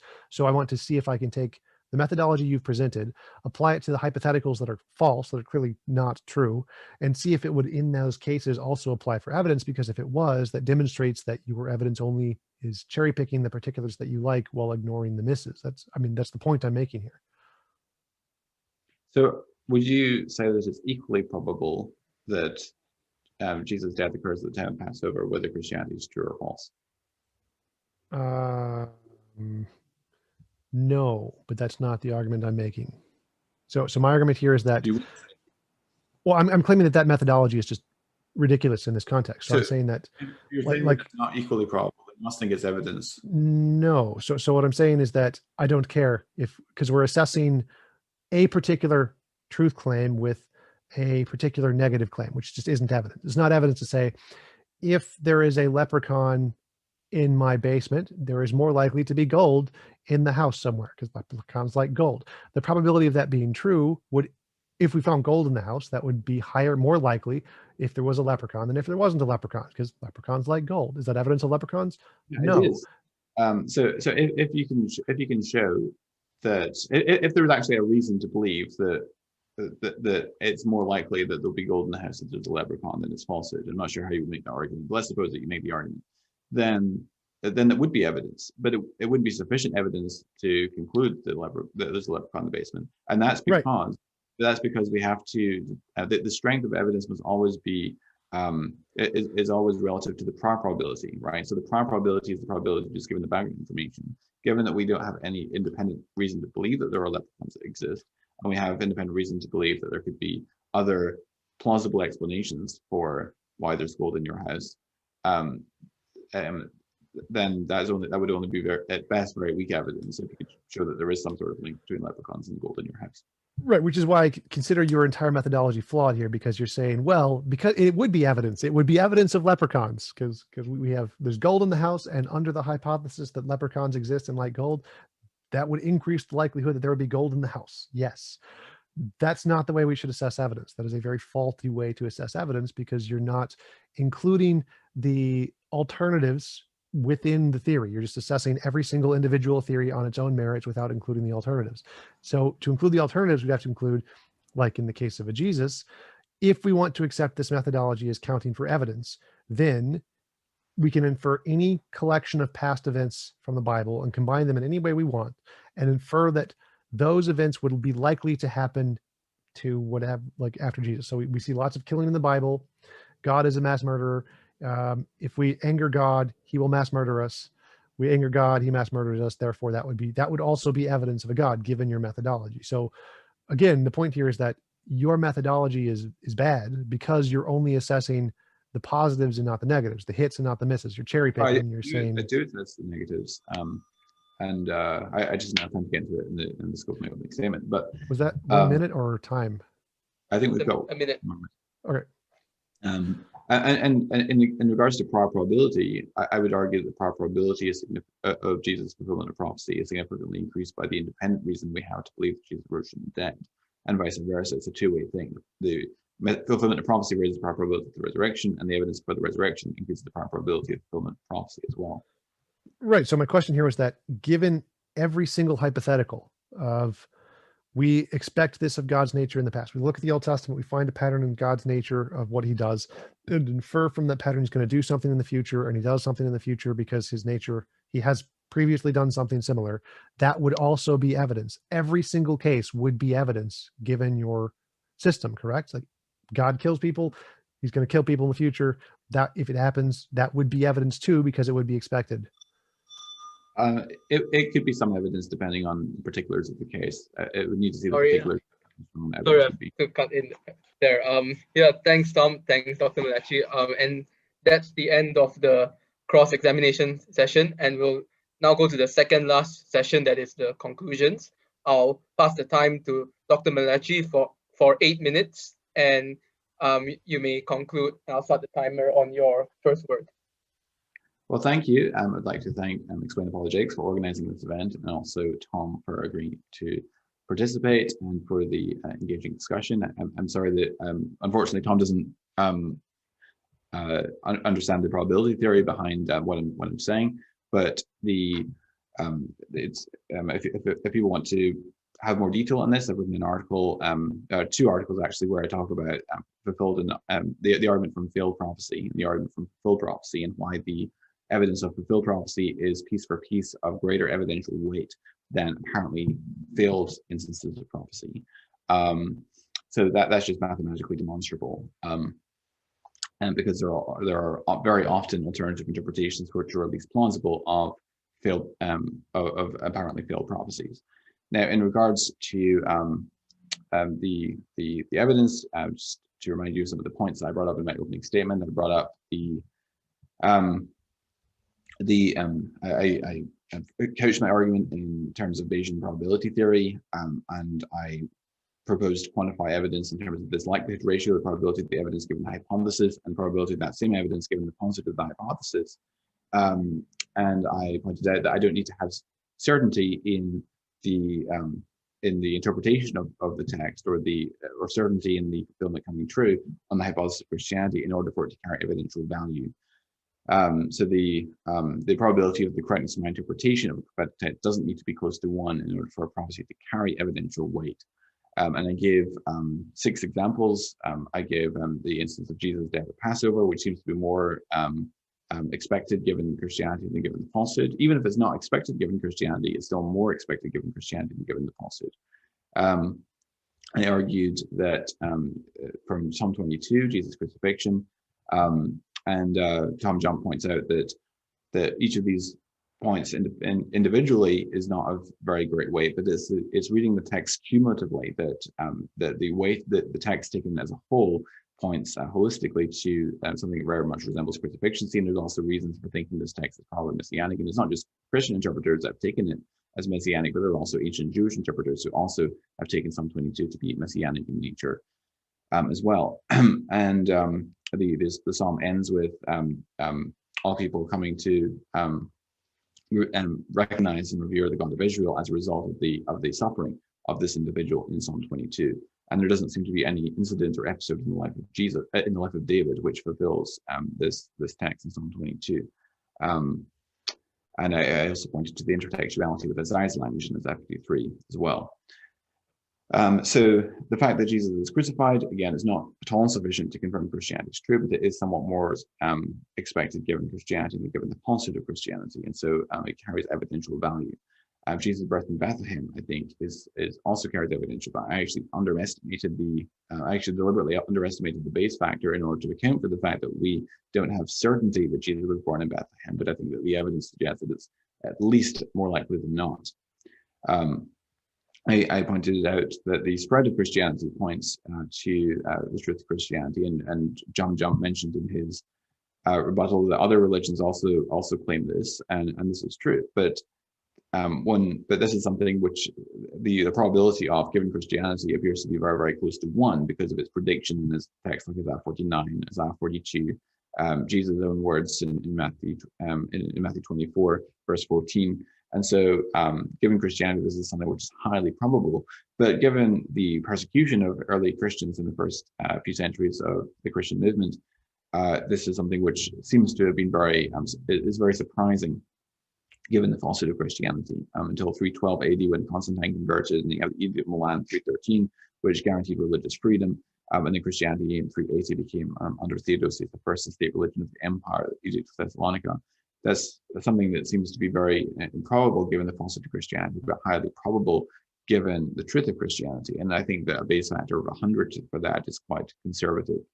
And I also pointed out that Jesus was Jewish, and of course Tom said he wasn't impressed with that. And of course, as I said, this is not one single example is not sufficient to rest the weight of the case on, but it's all of the evidence taken cumulatively, taken collectively, taken together that points to Jesus' messianic identity. And I assigned a very conservative base factor of 10 for that, which I think is reasonable.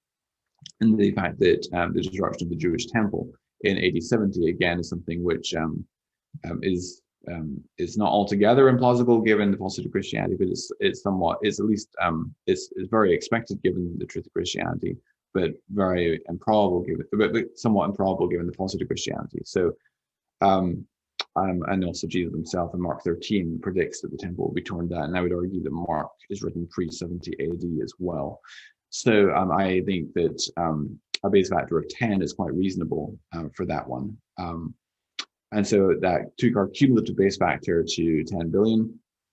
And so in other words, given the assumptions that I'm making about the relative weight of each piece of evidence, and if you disagree with those assumptions, then feel free to put your own numbers there and to do your own calculation. But given those assumptions that I made, this evidence is 10 times more likely if Christianity is true than if it is false. And then we can try to back solve for the prior to work out how low would the prior probability need to be in order to overcome that evidence. And I showed that even if the prior probability is as low as 100 million, that leads us to a posterior probability scale of 0.99 of the hypothesis being true. And I would argue that and of course that's only part of the evidence that we consider. There's other examples that would take the base factor even higher still if we had more time to consider more examples. And so this sort of evidence, considered cumulatively, then significantly increases the probability of Jesus' resurrection. And you often hear from skeptics that extraordinary claims require extraordinary evidence, and this is one way that you can combat that claim by pointing out that although the prior probability of any Joe Blow selected at random from the population rising from the dead is astronomically small, it doesn't follow that the prior probability of Jesus of Nazareth specifically rising from the dead is of a similarly small prior probability, because if we have independent reason to believe that God plausibly had motivation for raising Jesus of Nazareth specifically from the dead, then the prior probability is higher. And this sort of evidence from messianic prophecy helps us to increase the prior probability, because it shows that we have independent reason to believe that God has plausible motivation for raising Jesus from the dead. And also the evidence for the resurrection, which I've elaborated on elsewhere, also significantly increases the prior probability of Jesus being the Messiah, and therefore fulfillment of prophecy. So it works both ways. And I think that when you take the case for the resurrection together with Jesus' fulfillment of prophecy, and you take those cumulatively, it points very powerfully to the truth of the Christian faith. So I'll finish there and pass over to Tom for his closing statement. Thank you for your attention. Thanks, Dr. McLatchie. I'll pass the time now to Tom for 8 minutes closing statement. Thanks, guys. Thanks, Jonathan. I appreciate again the opportunity to come here and talk. I really enjoy talking with you guys as always. As I showed in my opening, that in order for something to count as a fulfillment of a messianic prophecy, it needs to be counted as a prophecy. You need to actually say this is something that will happen in the future, and it needs to be said that it's going to happen to the Messiah. Otherwise, it's just a vague story that you can interpret in any way you want, just like all the other vague stories, and simply cherry picking the stories that seem to fit the narrative that you like isn't evidence. It's just cherry picking. Based on Jonathan's peculiar definition of evidence, the fact that gold is in the house is evidence of leprechauns, the fact that anything you could infer, like lightning happens, would be evidence of Thor. Just any of the most general kinds of connections would count as evidence. That is not a good way to assess evidence, because again, you can just cherry pick any instances you want and say it would be evidence of your preferred hypothesis, with discounting all of the disconfirming evidence. You have to assert the alternative hypotheses and see which one is actually better in that case.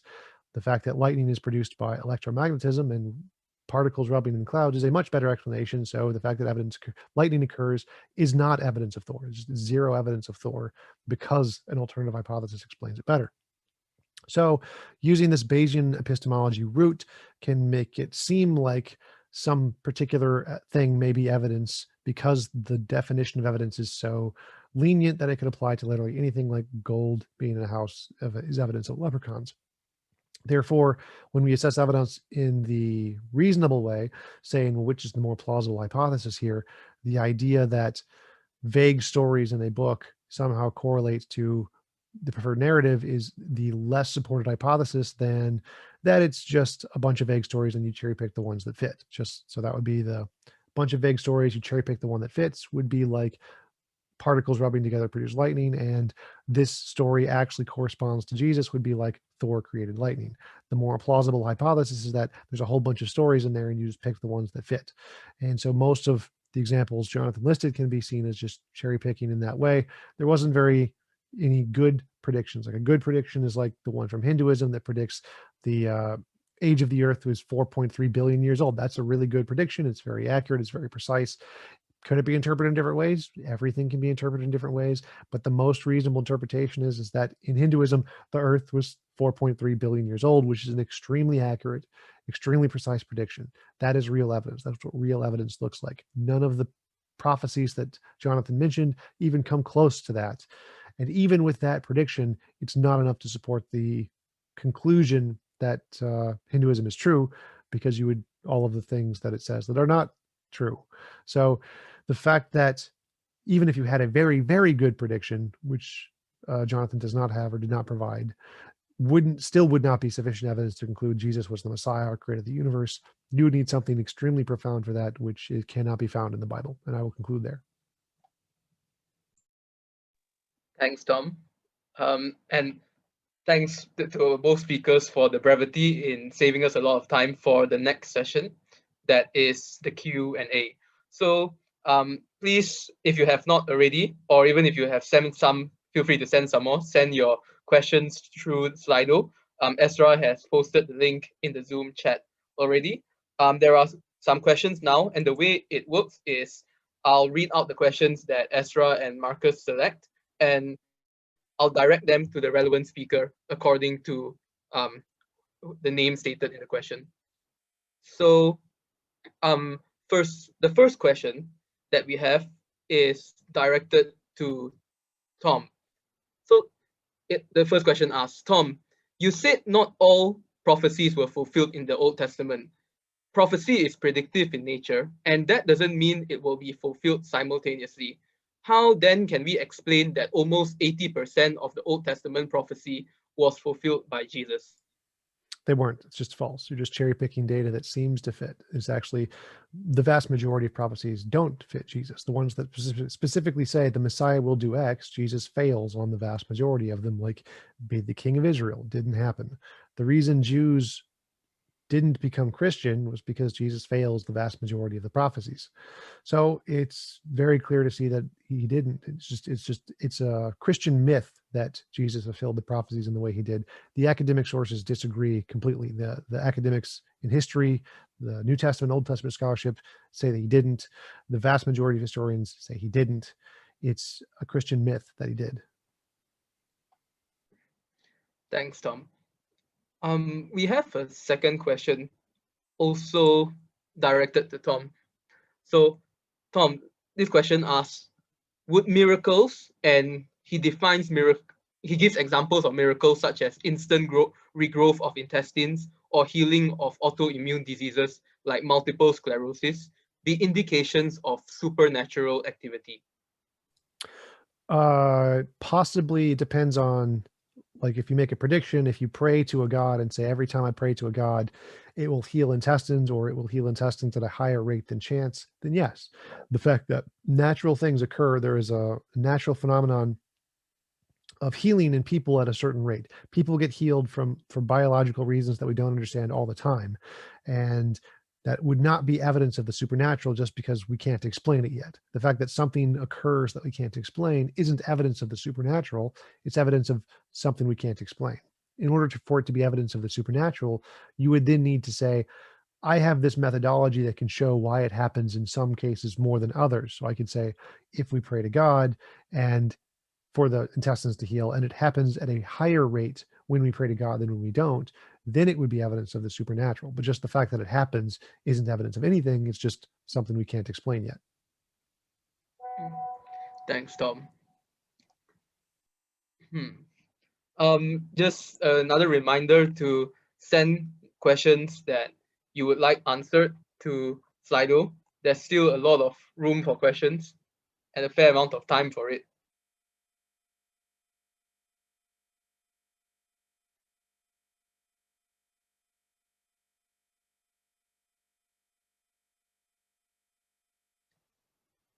And if anyone wants to just open your mic and ask you, feel free to, anyone in the chat.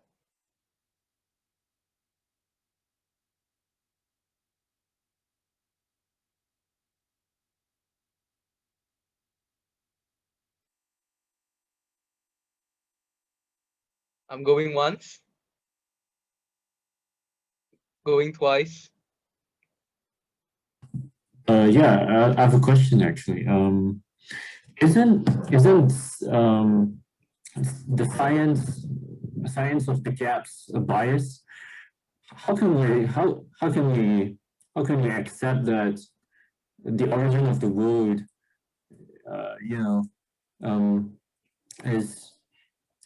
is definitely ascribed to just naturalistic causes instead of supernatural causes? How can we say with certainty that everything is natural, that because there's an argument, one that says the cause of the universe is non-spatial, is non-temporal, and it's what's the last one? It's non-physical. So how are you so sure that science will explain everything just given enough time? This is as opposed to the God of the gaps argument. Yeah, so the difference between the God of the gaps and the science of the gaps is called induction. So if you see white goose, white goose, white goose, white goose, white goose, and you see a gap, like what's in the gap? If you say it's a black goose, that's a black goose of the gaps, because there's no evidence of black geese. You're just saying, well, there's a hole there and we don't know what it is yet, therefore it could be black. We don't know, could be black. That's a black goose of the gaps. But if you say it's a white goose, that's not a white goose of the gaps, that's just induction. You're just saying, well, all of the geese we've seen are white, the next one's probably going to be white. Science works the same way. So all of the things we've ever solved throughout human history ever have all been solved by science, not religion, not the supernatural. The supernatural solved nothing.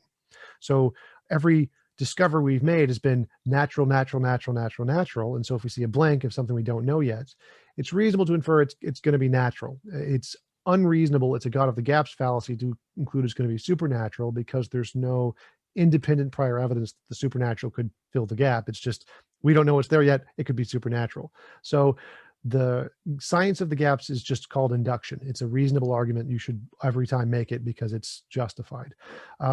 You also mentioned the origin of the universe, spaceless, timeless, immaterial. So right now, the most supported hypotheses in cosmology and physics are that Space-time is emergent from something more fundamental. It's not, it's a natural thing. There is a natural thing that exists independent of space and time and matter, and it created space and time and matter. It's a quantum field of some kind. These quantum fields have significantly more evidence than any supernatural properties. Every single part of the mathematical equations for these theories has been verified. So like the multiverse hypothesis, just to pick one, is a combination of early universe inflation, which was demonstrated through Guth's early universe inflation predictions about the cosmic microwave background, which were discovered to be correct, and vacuum states, which were discovered in the Casimir effect. Those two, the mathematical equations and those two things combined together get you the multiverse. So the multiverse hypothesis, everything, every part of the multiverse hypothesis has been confirmed, even though the combination itself has not been confirmed, as opposed to the supernatural hypothesis, which has no parts has been confirmed. There's no property of soul, no property of free will, no property of all powerful, all knowing, all loving. Those things, there's no evidence of any of those things, whereas there is extremely good evidence for every one of the parts of the physics theories. And so for the exact same reason as the science of the gaps isn't a fallacy, it's more reasonable to infer that the origin of the universe will be answered by physics rather than a unsupported supernatural being. Thanks, Tom. Apologies for my own lack of clarification. For future questions, kindly direct the question towards the speaker. But that's a really good question, and so I just want to check. Does Dr. McLatchie want to respond to Christopher's question as well? To that previous one, when it comes to the things like the origins of life, I mean, and the origins of biological complexity, I think that we're not invoking God of the gaps argument, right? We're inferring to the best explanation that that sort of feature, namely information content or irreducibly complex nanotechnology, where there's a higher level objective being accomplished by numerous subfunctions that are together contributing to that higher level objective. That sort of feature is not at all unsurprising given the hypothesis of design, but it's very surprising given the falsehood of design. And therefore it constitutes positive confirming evidence for the design hypothesis. And when it comes to explaining that sort of feature of the world, that the sort of feature that we habitually associate with conscious activity, that is just the point where all origins of life theories habitually universally break down. I'm curious, is Tom an atheist that says that there's no evidence for God, or do you think that there's evidence but just not sufficient in your assessment? The way I define evidence is with including the alternatives. And so it would not count as evidence under my epistemology, but I don't define evidence the same way you do. So I don't just count anything that would be true if the hypothesis is true. I don't count that as evidence. I would say it's only evidence if it's the most likely thing given all the hypotheses. So for example, your fine-tuning argument, if there is a determining law of physics that causes all of the forces to be set as what they are, that would, based on your definition of evidence, be equally as supported as confirmatory evidence of this hypothesis. The fine-tuning would be confirmatory evidence of this hypothesis as well as design, because all that it takes to count as evidence under your hypothesis is that if this theory is true, is this what we would expect? So if we expect that there is a single law of nature that intertwines all of the physical forces to make them what they are, if we expect this to be true, we would see these physical forces, we see these physical forces, therefore that would also be evidence given your definition. So my definition is a little more thorough than that. I say that in order for it to count as evidence, you would have to show that it's the most plausible explanation of this phenomenon, not just it can be explained by the phenomenon, or it can explain the phenomenon. Just to clarify, my definition of evidence is that that something is evidence for your hypothesis if and only if the probability of that evidence is greater given the hypothesis given the falsehood. So even if it's expected given the hypothesis, that doesn't necessarily mean it will be evidence if it's equally well expected given the falsehood of that hypothesis. So there's a little more nuance than that. Right. And I'm claiming that my definition is not a comparison between the truth of what we'd expect to see given the hypothesis versus not the hypothesis, but what we would given that hypothesis versus alternative hypotheses. So mine is like if your definition is true, if this thing is true, if this thing exists, we would expect to see some cause. And if this thing literally doesn't exist, would we expect to see the cause? No. So it's just claiming that if there is a leprechaun, we would expect gold. We see gold, therefore that's evidence of a leprechaun. If we see no leprechaun, would we expect to see gold? Well, no, because we're not positing anything there. But if we posit something else there, like gold is really common, people like gold, and what is the probability we would expect to see gold in someone's house, given the fact that it's pretty common and people can afford it? And then we compare those two hypotheses, people like gold, and so they buy it, versus leprechaun. I would say now, since the evidence weighs heavily in favor of the people like gold, it is therefore evidence against the leprechaun, not for it. Whereas given your hypothesis, you're only comparing leprechaun versus no leprechaun. I'm comparing leprechaun versus people like gold. But I mean, we have to take into consideration the prior probability, and the prior probability, I think we'll both agree, is greater for alternative hypothesis than for the leprechaun hypothesis, and that's why we favor alternative hypotheses. Right, but I include that into my epistemology, into the analysis. I say, given the prior probability, we can already conclude that the leprechaun, this is evidence against the leprechaun, not for the leprechaun. Whereas in yours, since you're assessing it simply based on the fact of leprechaun versus no leprechaun, and I'm assessing it leprechaun versus people like gold, my standard of evidence is a little more thorough. Okay, so the last question here. Sorry, I'm going to have to intervene here because we have a couple more questions. Yeah, thanks. But we have another question for Tom, and this is in reference to one of the statements you made about Jesus, about the soldiers having crucified Jesus and took his garments and divided them. The questioner asked that, didn't you know that this piece of evidence, that is soldiers crucifying Jesus, took his garments and divided them, is also quoted in the New Testament, and he cites several verses such as John 19, verse 23 to 24, also Matthew 27 to 35, Mark 15, verse 24, and Luke 23, verse 34. As far as I know, none of those include casting lots. Didn't happen. Like in the Psalms 22 example that Jonathan listed, it explicitly says, they took my clothes and cast lots to give them away. Do any of those include casting lots? The answer is no. Oh, all right. And actually, the references mention casting lots. You have to check to believe it. Maybe Brendan, you can give the references again. All right. Yeah, the references are John 19, verse 23 to 24, Matthew 27, verse 35, Mark 15, verse 24, and Luke 23, verse 34. All the four references mention casting lots. Yeah. I don't see any of them. I'm looking. I don't see casting lots. Are you sure you had the right references? Like the Psalms 22 says casting lots. So Tom's actually mistaken here. Matthew 27:35, when they had crucified him, they divided his garments among them by casting lots. Mark 15:24, and they crucified him and divided his garments among them, casting lots for them to decide what you should take. So all right, fair enough. I can grant I'm wrong on that one. I see it now. Yeah. All right, thanks. Also John 19:24 as well. Let's not tear it, but cast lots for it to see whose it shall be. Yes, thanks, thanks, Dr. McLatchie, and thanks, Oliver. Yeah, we just have another question for Tom as well. The questioner asks, you disagreed with the argument that the failed prophecies are just yet to fulfill prophecies, as argued by John and other Christians. But you also argued that science can explain certain things given sufficient time. Isn't that contradictory? No. Saying that a guy guesses a number like the lottery and he gets it wrong for like every lottery, and you can say, no, he's probably going to be right in the future. That's bad evidence. Science, which gets it right every single time, it's told us everything about the world that we know with high probability.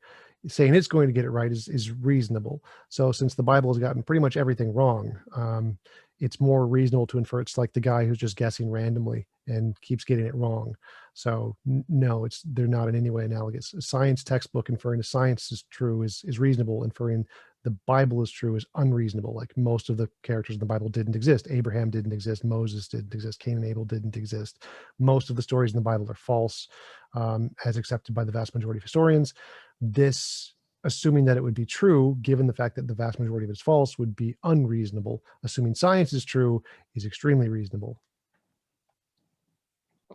All right, thanks, Tom.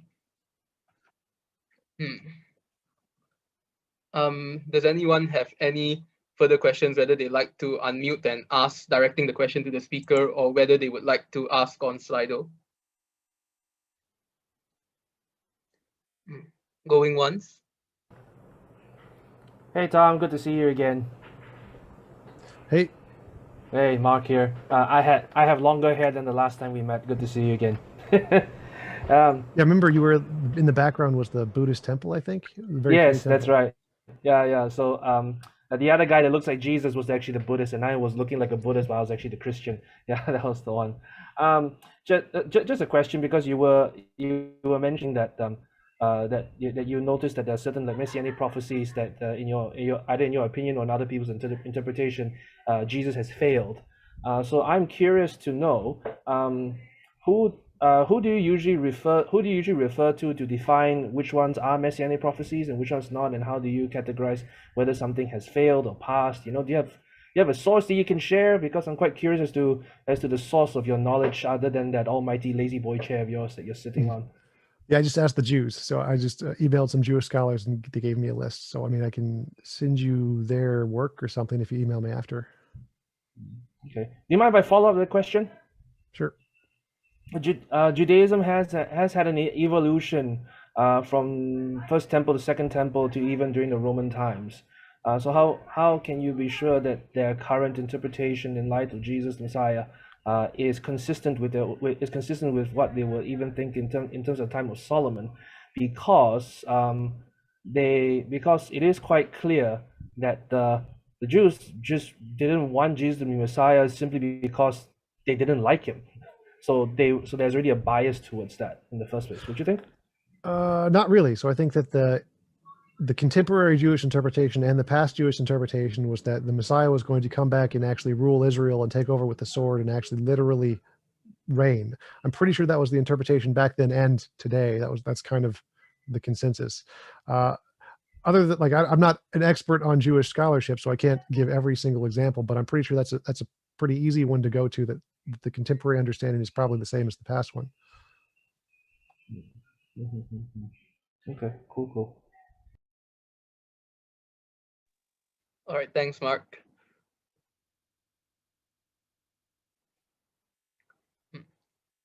How many questions again? Going once? Going twice? Okay, so I'll pass the time back to Ezra. And thank you so much to both Tom and Dr. McLatchie. And yeah, take care, everyone, and see you soon. Amazing. Thank you, Brendan, and thank you to our debaters. And it's been a wonderful debate. And just a quick announcement, we're going to have an after party right after this, and it will be on the Clubhouse app at 11 p.m. If you have a Clubhouse app on your phone, it will still be up after this. Join us for the very last time as we dissect, review, and discuss this debate. And on behalf of Explain Apologetics, we'd like to thank all of you for being part of this conference and also for being part of this debate. And we hope to see you again for our next event or next year at this very conference. So good night and have a good weekend. See you.